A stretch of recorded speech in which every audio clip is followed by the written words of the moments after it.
Welcome back to AfricaCom TV. Now, for the next 3 days, for the duration of AfricaCom and AfricaTech, we'll be speaking to two amazing journalists who will be giving us a wrap of the day for them, their impressions, where they've been, what they've noticed, and what they'd like to celebrate. And those journalists, of course, are Paula Gilbert, who is the editor of Connecting Africa. Lovely to have you here, as well as Davies, who's the deputy editor for telecoms.com. Paula, we'll start with you. You've been hanging around with MTN a lot. What has been happening with MTN at AfricaCom this year? Yeah, I feel like they really were dominating today.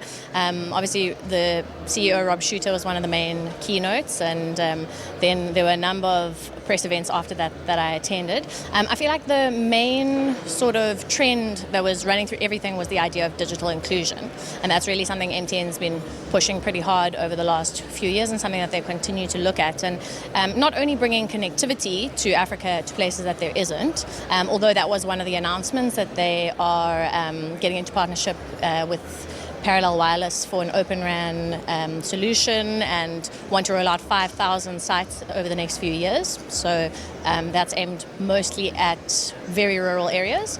But then also something that was interesting, talking a bit about the issues with affordable smartphones and affordable feature phones in Africa. And what Rob Shuter said that was quite interesting was last AfricaCom they announced this new smart feature phone, which is kind of a hybrid with the operating system called KOS. And since then, quite a lot of other operators have also launched similar ones. And he was talking about the ecosystem and how that actually is meaning that prices are coming down in general because everyone's trying to bring prices down. Cheaper smartphones, cheaper smart feature phones. So I thought that was something interesting from the day. A wonderful challenge for anyone in this space, because Africa is such a huge continent with pockets of people concentrated in the urban areas, but still quite a significant population living in very underserviced rural parts of the continent.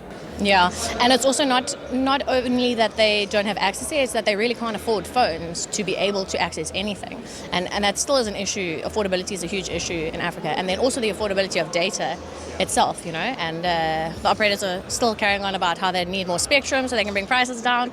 So we heard a bit more of that today too. In fact, we'll be chatting to Jamie about that in a moment, because, of course, once again, this has been another year where people are complaining about regulators and how they are not perhaps keeping up with the times in making it possible. And Jamie, just to bring you in to that, there is that notion of, if you make spectra available, there's a cost element attached to it, I suppose. Everybody's talking 5G, and some people are saying perhaps we need to get 4G right first before we go to 5G.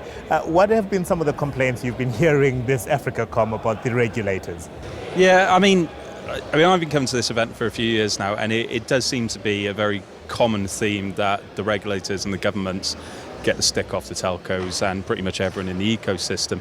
The big complaint this year has been the availability of spectrum, which, let's be honest, it's not exactly a complaint which is restricted to the African continent.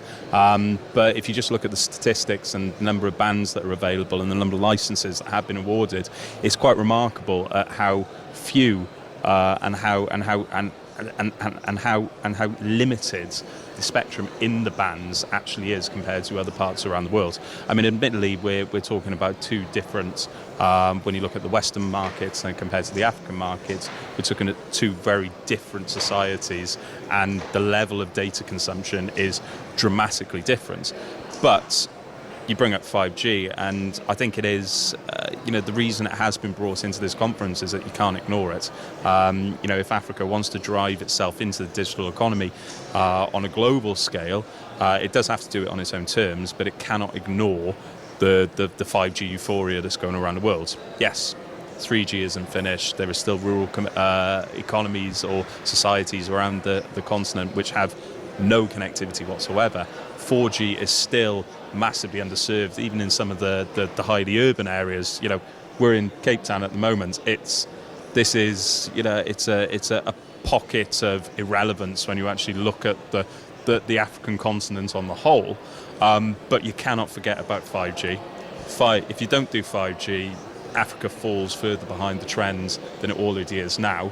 And for 5G, you need spectrum, which it just isn't available at the moment. It's a bit of a conundrum. Now, I know that the South African Minister of Telecommunications is here, and I imagine many other African states have sent government officials, if not at ministerial level, certainly at Director General level. Have you spoken to any of them today and find out what it is that they're doing to, I suppose, address some of the concerns that the industry is highlighting? The problem is, I mean, a few people have done a bit of posturing on stage, and there have been talks about new spectrum being made available, but this just seems to be the same sort of conversation happening every single year. You know, we're going to do this, we're going to make it better, we're going to help the industry grow, we're going to help digital thrive across Africa, and it just seems to be very, very slow progress. I mean, you're talking then, Paula, about the price of handsets. You know, I remember coming 2 years ago and they said the price of handsets was way too high because the taxes imposed on importing these devices was too high. Now, you know, 2 years later, we're still talking about smartphones or smart feature phones, which are, I think the MTM chat this morning quoted 40% of the monthly income to purchase one of these devices. You know, that's, who can afford that? You know, you think about, if you go to, if in the developed markets, if you think about how much of your monthly income 40% is, I wouldn't even dream of spending that on a single device or a single product outside rent, mortgage. You know, it's just completely ridiculous that these are the prices, and it ties back into digital inclusion. It's remarkable that very little progress seems to have been made.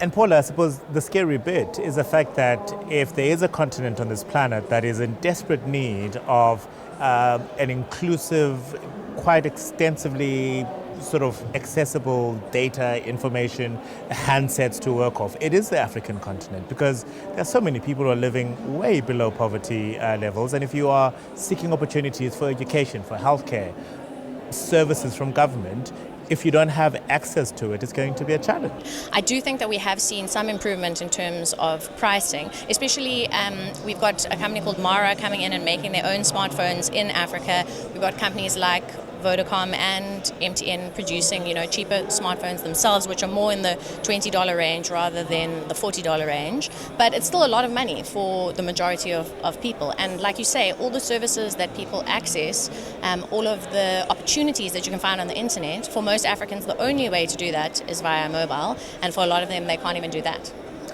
What I've been sensing is a lot of energy. There's a vibrancy, there's an excitement, there's a buzz at AfricaCom once again this year. What has excited you the most about today? Oh, there's always a buzz here, but for us journalists, we just, you know, run around the whole day, so it's more exhaustion than buzz. No, it's always exciting when people are announcing great things, when they're really doing projects that are impacting people in positive ways, and so I think I take the positivity off that. Jamie, for you, what has been the most exciting thing you've experienced here today? I mean, probably it's moving away from the debate of how do we build networks. I mean, that is something that has been, I find, quite frustrating over the last few years, is that the debate has never really moved away from how do we fund 4G, how do we fund 3G, how do we get more fibre in the ground. I think the fact that it hasn't come up on stage that much, it's been referenced, kind of says to me that that problem has been fixed, not fixed, but getting fixed, and there's a good solution being put on the table, and now you can elevate it. You can elevate the debate to more sort of difficult scenarios like spectrum allocation. How do we actually build digital services inside governments? Because that's an entirely new beast. Yeah. You know. There are countries in Europe that have been trying to do that for 10 years and still haven't nailed it. So, I mean, it's just really encouraging to see that the idea of how do we build networks seems to be put in the past. Getting the money for it is another question, and then you can escalate the debate to something which is much more valuable to society. Fantastic. Thank you both. 2 more days of hard work and hopefully a lot of inspiration. We'll chat again tomorrow.